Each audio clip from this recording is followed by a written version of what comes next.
नमो अरिहन्ताणं नमो सिद्धाणं नमो आयरीयाणं नमो वज्रायाणं नमो लोये सव्यसाहूनम् मोक्षमार्गस्य नेतारं भेत्तारं कर्मभूभृतां ज्ञातारं विश्वतत्त्वानां वन्दे तद्गुणलब्धये।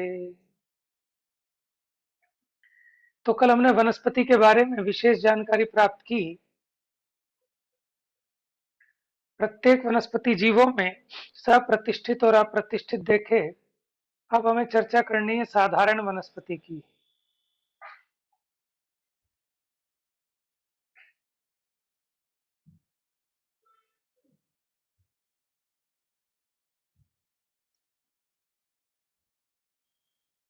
साधारण वनस्पति। आज प्रीति पढ़ो।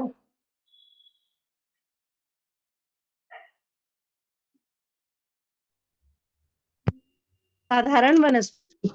नाम कर्म की साधारण नामक कर्म प्रकृति के उदय में बने निगोज शरीर के धारक जीव साधारण हैं। गोमट सार जी में निगोद पद का अर्थ इस प्रकार किया है। नियत सुनिश्चित रूप में नियम से अनंत जीवों को गौ स्थान अथवा एक ही क्षेत्र में जगह देता है, वह निगोज शरीर है। ऐसा शरीर जिनके है वे निगोज शरीरी उधर से लाइट बंद करो। जीव हैं। हाँ जी, देखिए निगोद का अर्थ। निगोद का अर्थ देखिए, नामकर्म की एक प्रकृति है साधारण। साधारण नामकर्म। साधारण नामकर्म के उदय से ये जीव साधारण शरीर को धारण करता है। साधारण माने कॉमन। शरीर तो एक, लेकिन उसके मालिक अनंत जीव हैं। इसी को निगोद भी कहते हैं। निगोद का अर्थ क्या किया? नी, गो, द, तीनों अक्षरों का अलग अलग अर्थ किया। नी माने नियम से जो अनंत जीवों को, गो माने स्थान, एक ही क्षेत्र में अवगाह, द माने देता है, माने जो अनंत जीवों को एक ही क्षेत्र में जगह देता है, वह निगोद शरीर है। एक निगोद शरीर में एते जीव बखान, तीन काल के सिद्ध सब एक अंश परमाण। एक निगोद शरीर की बात कह रहा हूं। ये एक निगोद शरीर में कितने जीव हैं? तीनों काल के सिद्ध। देखो, भूतकाल में अनंत हो गए, भविष्य काल भूतकाल से अनंत गुना बड़ा है, तो अनंता अनंत सिद्ध आगे होंगे। तो सिद्ध परमेष्ठी अनंता अनंत है, और वो तीनों काल के सिद्ध एक निगोद शरीर में इतने जीव हैं उसके मालिक कि वो एक अंश भी नहीं है सिद्ध भगवान तीनों काल के। और ये तो एक निगोद शरीर की बात की। देखो, जैसे सुई की नोक पर आप आलू का एक छोटा सा है कंद ले लो, सुई की नोक पे कितना आएगा आप ये देखो। तो वो जो सुई की नोक पे कंद आया उसको कहते हैं स्कंद। क्या कहते हैं? स्कंद। वो स्कंद, उसमें उस स्कंद में अंडर हैं, माने असंख्यात हैं या अनंत है, मैं थोड़ा असंख्यात अंडर। एक स्कंद में असंख्यात अंडर है। एक एक अंडर में असंख्यात आवास हैं। एक एक आवास में असंख्यात पुलवी हैं। एक एक पुलवी में असंख्यात निगोद शरीर हैं। और फिर एक निगोद शरीर में अनंता अनंत जीव हैं। ये जो हमने नाम बताया ना, अंडर, आवास, पुलवी, सबसे पहले स्कंद माने लौट। अब उस एक स्कंद में उससे छोटे जो लौट हैं उसका नाम है अंडर। तो आप ये देखो, एक सुई की नोक पे कितना आलू आया, उसका नाम है स्कंद। उस एक स्कंद में असंख्यात अंडर हैं, असंख्यात अंडर। अब एक अंडर को पकड़ो, एक अंडर में असंख्यात आवास हैं। फिर उस एक आवास में असंख्यात पुलवी हैं। फिर एक पुलवी में असंख्यात निगोद शरीर हैं। और एक शरीर में बताया कितने जीव? अनंता अनंत जीव। उस एक निगोद शरीर में इतने जीव बखान तीन काल के सिद्ध सब एक अंश परमाण। तो अब आप देख लो साधारण वनस्पति में कितने अनंत जीव राशि होगी। ये तो एक सुई की नोक को लेके चले थे, तो क्या हम सुई की नोक के जितना ही खाते हैं क्या साधारण वनस्पति को? है। अब आप सोचो, माने कहाँ नफा है कहाँ नुकसान है, ये विचार करना चाहिए। चलिए पढ़िए धीरे धीरे। इनका दूसरा नाम साधारण है। ये भी सूक्ष्म बादर के भेद से दो प्रकार के हैं। इनका आहार, श्वासोच्छ्वास, जन्म, मरण एक काल में एक साथ समान रूप से होता है, अतः इन्हें साधारण कहते हैं। हाँ, देखो चार उत्पन्न चीजें होने हैं: आहार, शरीर, श्वासोच्छ्वास और जन्म मरण। ये सब एक एक है, एक साथ है, एक काल में है, कॉमन है, इसलिए इनको साधारण कहते हैं। यानी इनका आहार, शरीर, शरीर इसमें लिखा नहीं, श्वासोच्छ्वास, जन्म, मरण, ये सब समान है, इसलिए इनको कहते हैं साधारण। ठीक है, एक ही साथ पैदा होते हैं, एक ही साथ मरण को प्राप्त होते हैं, एक ही श्वासोच्छ्वास होता है, एक ही आहार होता है, एक ही शरीर है, तो इन्हें साधारण कहते हैं। हाँ जी। यहाँ उत्पन्न होने के प्रथम समय में अनंत जीवों की एक साथ आहार पर्याप्ति होती है। ग्रहण किए गए आहार वर्गणा रूप पुद्गल स्कंधों में खल रस भाग रूप से परिणमित होने की शक्ति व्यक्त होना आहार पर्याप्ति है। देखो उन्हीं पर्याप्तियों की स्कंधों चर्चा हमने पहले की थी क्या? पर्याप्तियों की चर्चा आई है कि पहले कभी अभी इसमें नहीं आई? तो आगे आएगी तब बताएंगे। पर्याप्ति क्या होता है? आत्मा की आहार आदि को ग्रहण करके, जैसे शरीर, इंद्रिय, भाषा, श्वासोच्छ्वास रूप परिणाम आने की जो शक्ति की पूर्ति है, शक्ति की पूर्णता होना, उसका नाम है पर्याप्ति। ये 6 पर्याप्ति होती है, उसमें से भी आहार पर्याप्ति की बात है। आहार पर्याप्ति क्या होती है कि जो बाहर की पुद्गल वर्गणाएं हैं, ये आत्मा उन पुद्गल वर्गणाओं को ग्रहण करके, आत्मा माने संसारी आत्मा की बात है, अकेला आत्मा तो ग्रहण नहीं कर सकता। जो संसार दशा में कर्म सहित जीव है, वो आहार वर्गणाओं रूप पुद्गल स्कंदों को ग्रहण करके जो उसमें ठोस है, उसको खल भाग रूप से और रस भाग रूप से परिणमित करने की शक्ति प्रकट हो जाना, उसका नाम है आहार पर्याप्ति। फिर दूसरी है शरीर पर्याप्ति। जो खल रूप भाग था, उसको हड्डी आदि ठोस अवयव रूप परिणमित करने की शक्ति, और जो रस भाग था, उसको शरीर के खून, मवाद आदि जो तरल भाग हैं, उस रूप परिणमित करने की शक्ति, अभी परिणमित नहीं कर रहा, लेकिन परिणमित करने की वो शक्ति पूर्ण हो जाना, उसका नाम है शरीर पर्याप्ति। इसी प्रकार इंद्रिय पर्याप्ति के फिर उन पुद्गल वर्गणाओं को इंद्रियों रूप परिणमित कराने की शक्ति की पूर्ति हो जाना। ठीक है। फिर श्वासोच्छ्वास, उन्हीं पुद्गलों को श्वासोच्छ्वास रूप परिणमित कराने की योग्यता। हाँ, भाषा वर्गणा को भाषा रूप परिणमित कराने की योग्यता, और मनोवर्गणाओं को मन रूप परिणमित कराने की योग्यता पूरी हो जाना, वो क्रमशः वो 6 पर्याप्ति हैं। तो इस आहार पर्याप्ति में क्या हुआ? चलो पढ़ लो दोबारा से, यहीं से 6 के नाम बता रहे हैं। उन्हीं स्कंदों में शरीर आकार परिणमित होने की शक्ति व्यक्त होना शरीर पर्याप्ति है। उस शरीर में स्पर्शन इंद्रिय के आकार रूप परिणमित होने की शक्ति व्यक्त होना इंद्रिय पर्याप्ति है। उस इंद्रिय में श्वासोवास करने की शक्ति व्यक्त होना श्वासोवास प्राप्ति है। यहाँ से सभी अनंत जीवों की एक साथ एक समान होती है, अतः इन्हें साधारण या सामान्य कहते हैं।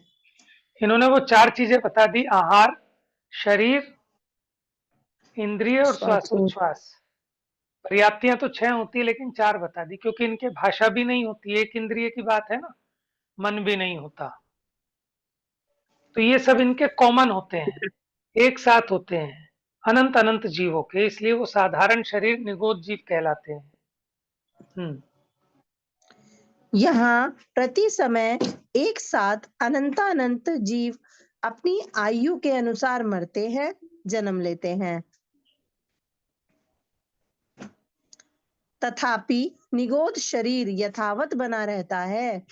निगोद शरीर की उत्कृष्ट स्थिति असंख्यात कोड़ा कोड़ी सागर प्रमाण है, तथा निगोद जीव की उत्कृष्ट स्थिति अंतर मुहूर्त प्रमाण है। अब यहाँ एक अतः बात समझना, सुनिए। अब यहाँ क्या विशेष बात है कि सारे के सारे जीव एक साथ उत्पन्न होते हैं, एक साथ मरते हैं, जन्म लेते हैं, मरते हैं।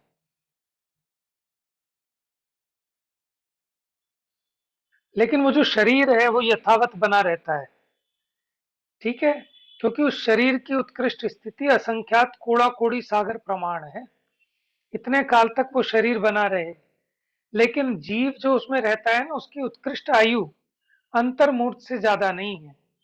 अंतर मुहूर्त में नियम से वो मरण को प्राप्त हो जाएगा। हो सकता है दोबारा वही जीव उत्पन्न हो जाए उसमें, या कोई अन्य जीव आकर जन्म ले ले, लेकिन वो शरीर की स्थिति बड़ी है और उसमें जो रहने वाले जीव हैं, अंतर समझ में आ गया? एक तो शरीर की स्थिति और एक जीव की स्थिति। जीव तो अंतर मुहूर्त में मर जाएगा, मरकर दोबारा वही जीव उत्पन्न हो जाए अथवा कोई नया जीव आकर उत्पन्न हो, लेकिन उस शरीर की स्थिति उत्कृष्ट असंख्यात कोड़ा कोड़ी सागर प्रमाण है। अतः शरीर की स्थिति पूर्ण होने तक वहां अनंतानंत जीवों का जन्म मरण हो जाता है। यहाँ प्रति समय समान आयु के धारक ही अनंतानंत जीवों का एक साथ जन्म मरण होता है। यह भी इसमें विशेष है कि पर्याप्तक के साथ अनंतानंत पर्याप्तक ही तथा अपर्याप्तक के साथ अनंतानंत अपर्याप्तक ही जन्म लेते हैं, मरते हैं, इनसे विपरीत नहीं। अर्थात समान कर्मोदय वालों का ही एक साथ आहार आदि होता है। देखो उसमें जो एक साथ जन्म रहे मर रहे हैं, तो वो जो समान जाति वाले हैं ना, वो एक साथ जन्म और मरण करते हैं। जैसे जो पर्याप्तक जीव हैं उनका जन्म मरण एक साथ होगा, और जो अपर्याप्तक जीव हैं उनका जन्म मरण एक साथ होगा। यहाँ बादर शरीर में मात्र बादर और सूक्ष्म शरीर में मात्र सूक्ष्म जीव ही उत्पन्न होते हैं। यहाँ पहले समय में अनंतानंत जीव उत्पन्न होते हैं, दूसरे समय में उसके असंख्यात गुणे कम उत्पन्न होते हैं, तीसरे समय से लेकर आवली के असंख्यातवें भाग प्रमाण काल पर्यंत प्रति समय निरंतर अनुक्रम से असंख्यात गुणे कम कम जीव उत्पन्न होते हैं। इसके बाद जघन्य एक समय और उत्कृष्ट आवली का असंख्यातवा भाग प्रमाण काल का अंतराल होता है। इसमें कोई भी जीव उत्पन्न नहीं होता है। हाँ जी, देखिए यहाँ क्या कह रहे हैं, बादर और सूक्ष्म भी भेद हैं एक इंद्रिय के।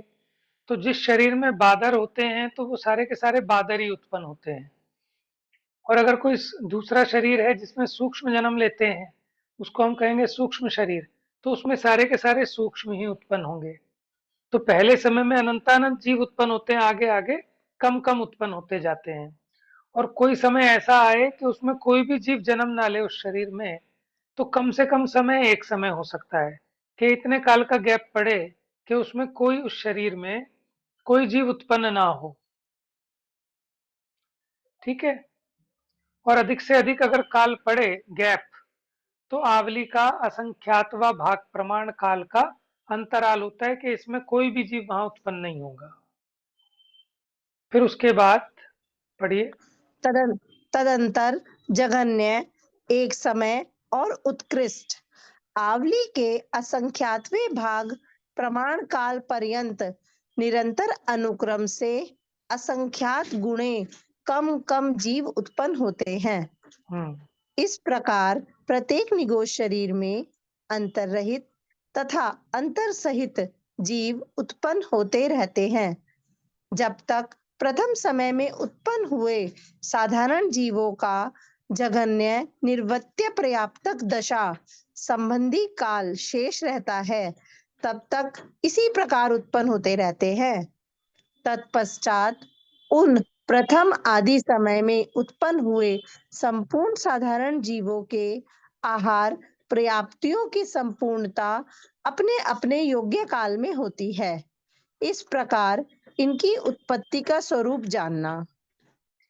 देखिए क्या कह रहे हैं कि तो बीच में आपको अंतराल बता दिया था, जगन्य एक समय और उत्कृष्ट आवली का असंख्यातवा भाग प्रमाण, कि इसमें कोई भी जीव उत्पन्न नहीं होता। फिर उसके बाद जगन्य एक समय और उत्कृष्ट आवली के असंख्यातवे भाग प्रमाण काल पर्यंत निरंतर अनुक्रम से असंख्यात गुने कम कम जीव उत्पन्न होते हैं। ऐसे प्रत्येक निगोद शरीर में अंतर रहित तथा अंतर सहित जीव उत्पन्न होते रहते हैं। कि ऐसा भी होता है कि अंतर ना पड़े, निरंतर उत्पन्न होते रहें, ऐसा भी होता है कि अंतर पड़ जाए। जब तक प्रथम समय में उत्पन्न हुए साधारण जीवों का, क्योंकि कोई पहले समय में उत्पन्न हुआ, कोई दूसरे समय में उत्पन्न हो रहे हैं, लेकिन जो पहले समय में उत्पन्न हुए ना, वो एक साथ ही मरण को प्राप्त होंगे। जो दूसरे समय में उत्पन्न हुए वो एक साथ मरण को प्राप्त होंगे। दूसरे समय में भी अनंत जीव पैदा हुए हैं। ठीक है, ऐसे निरंतर उत्पन्न मरण होता रहता है। लेकिन बाई चांस कोई गैप पड़े तो जगन्य से एक समय का गैप पड़ सकता है और उत्कृष्ट से आवली के असंख्यात भाग प्रमाण का गैप पड़ सकता है। तो प्रथम समय में उत्पन्न हुए साधारण जीवों का जगन्य निर्वृत्य पर्याप्तक दशा संबंधी काल शेष रहता है। ये क्या है? जब भी कोई जीव नया शरीर धारण करता है, जब तक उसकी शरीर पर्याप्ति पूरी नहीं होती, तब तक वो कहलाता है निर्वृत्ति अपर्याप्तक।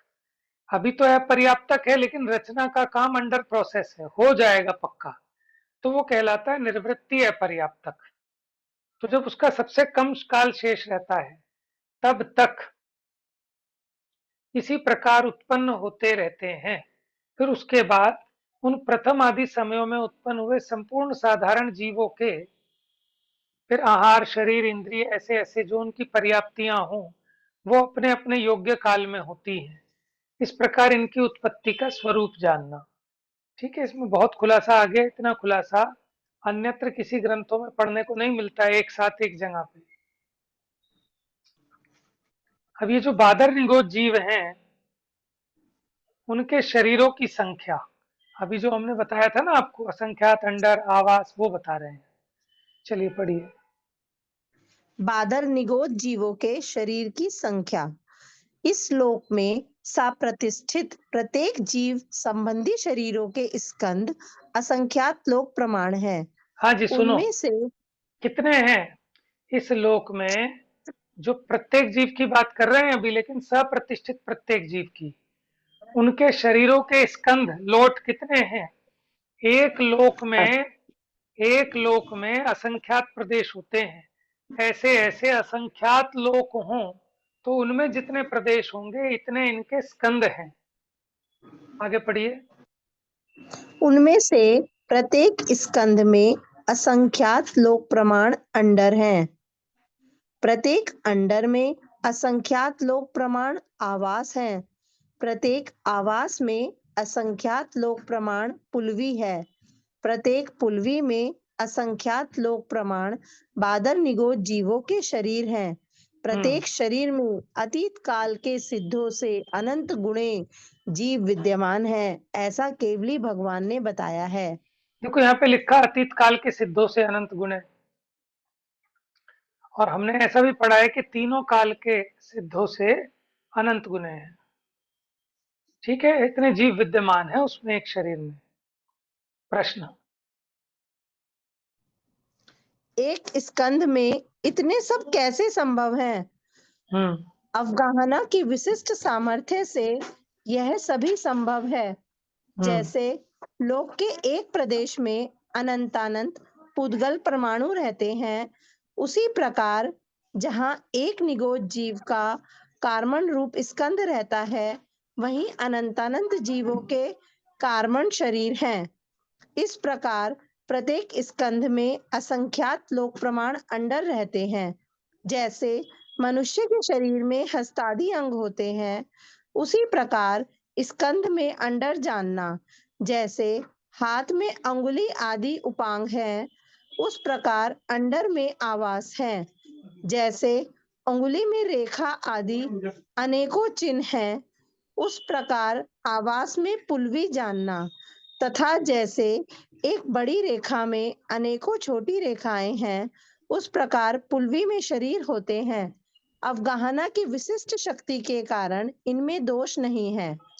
देखो, जैसे पुद्गल परमाणु, अनंतानंत पुद्गल परमाणु एक प्रदेश पर आ सकते हैं क्योंकि उसमें अवगाहन की ऐसी योग्यता है। इसको कहते हैं अवगाहना शक्ति।